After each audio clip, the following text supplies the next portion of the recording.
Pagi, Bu. Oke, sebelum kita mulai pelajaran, mari kita baca doa terlebih dahulu.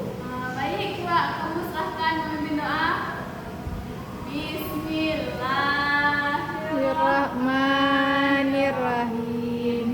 Rabbi syrah li sadri wa yassir li amri wahlul 'uqdatam min lisani yafqahu qawli.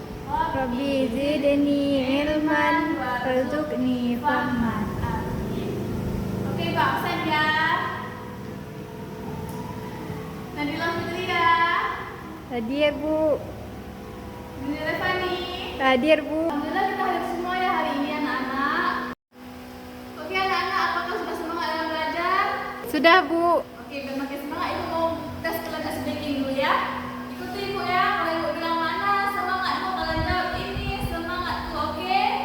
Mana semangatmu? Ini semangatku. Mana semangatmu? Ini semangatku. Sebut semangat.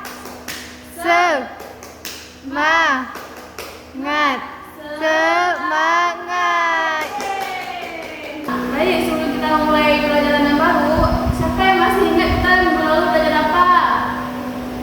Iya, bagus. Iya, kemarin itu kita belajar tentang norma dan nada istiadat. Jadi apa itu norma dan nada istiadat?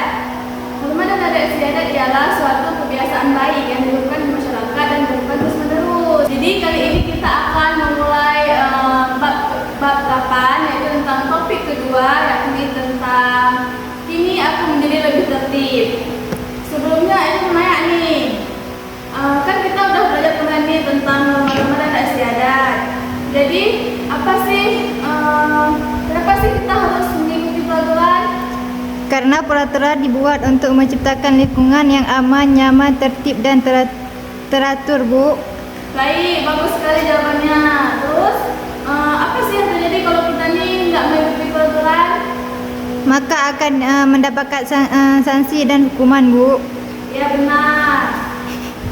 Coba kalian buka buku kalian pada halaman 160. Di situ terdapat sebuah gambar. Coba kalian perhatikan gambar tersebut. Lalu ibu mau kalian menjelaskan apa yang kalian dapat dari gambar tersebut. Sebelumnya nih, ibu mau nanya sama kalian, siapa di sini pernah melihat orang yang melakukan pelanggaran?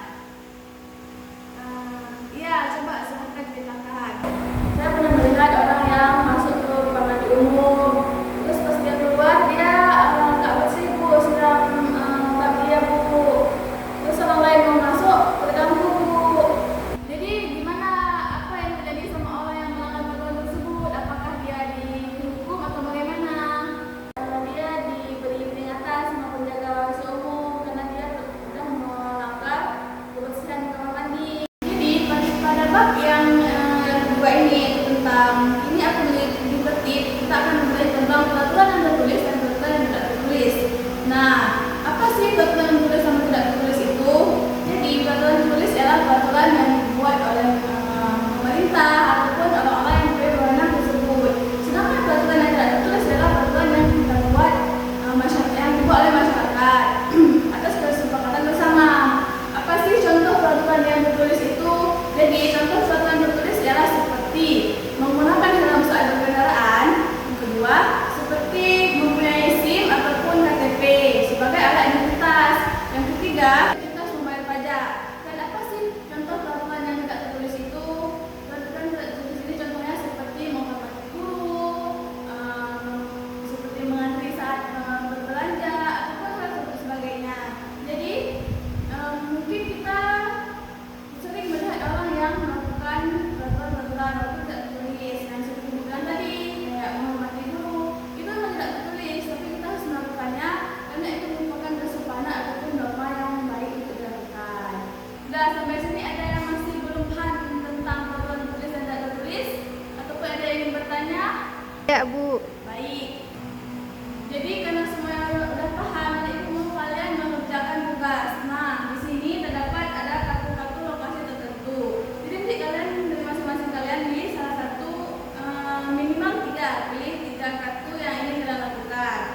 Sudah, Bu.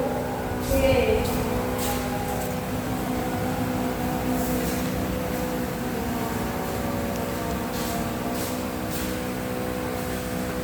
Oke, sepertinya kalian sudah sangat paham ya pada bab ini, yaitu bagaimana menentukan peraturan tertulis dan tidak tertulis pada tempat-tempat tertentu. Sekarang Ibu mau mengajak kalian bermain game. Dan di sini kalian harus membentuk kelompok yang terdiri dari 4 orang per kelompok. Silahkan dibentuk kelompoknya. Baik, sekarang kalian sudah dibentuk kelompok. Jadi di sini Ibu akan memberikan link. Jadi per kelompoknya satu-satu maju ke depan. Jadi nanti kalian satu kan di kelompok itu terdiri dari 4 orang. Satu orang menjawab satu pertanyaan di dalam kuis ini sampai orang keempat habis. Setelah selesai, maka kelompok lain maju untuk bergantian. Dan kelompok paling banyak benar akan Ibu kasih hadiah.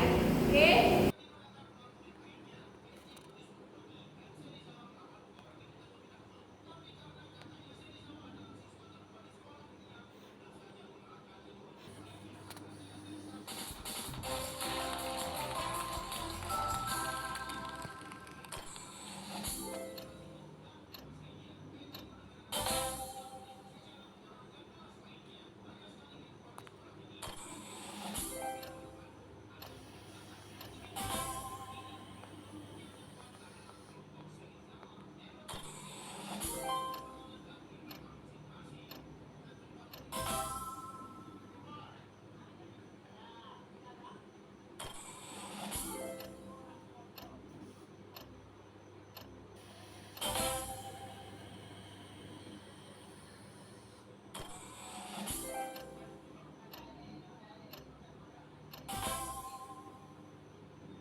Baik, alhamdulillah sebagian besar dari kita sudah dapat memahami materi pada topik kali ini.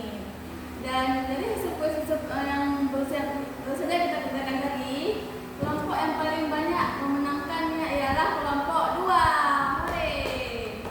Jadi pada pertemuan kali ini yaitu kita membahas tentang topik 2 yang ada di bab 8, yaitu tentang kini aku menjadi lebih tertib.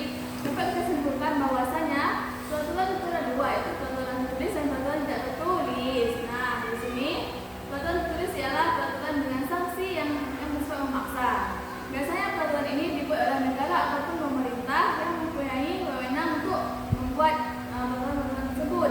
Sedangkan peraturan tidak tertulis ini ialah peraturan yang dibuat oleh manusia dan atas dasar kesepakatan bersama. Nah, sanksi peraturan tidak tertulis ini biasanya berupa teguran ataupun rasa malu yang kita dapatkan akibat kita melanggar peraturan yang sudah ditetapkan. Nah, jadi pada kali ini Ibu akan menanyakan kalian beberapa pertanyaan untuk menyimpulkan pada hari ini. Ini namanya refleksian. Nah, Ibu menanya nih, apa saja hal baru yang kita dapatkan selama kita belajar? Aku lebih memperhatikan lingkungan sekitar. Jika ada peraturan, maka aku akan mematuhinya. Bagus. Yang kedua, apa sajakah peraturan tertulis dan tidak tertulis di lingkunganmu? Coba sebutkan. Menghormati yang lebih tua, menolong tetangga yang sedang kesulitan, dan lainnya. Nah, yang ketiga, apa sajakah peraturan tertulis yang ada di lingkungan kita? Coba sebutkan. Warga wajib memiliki kartu tanda penduduk ataupun KTP. Setiap kepala keluarga wajib memiliki kartu keluarga ataupun KK dan lainnya. Nah, bagus.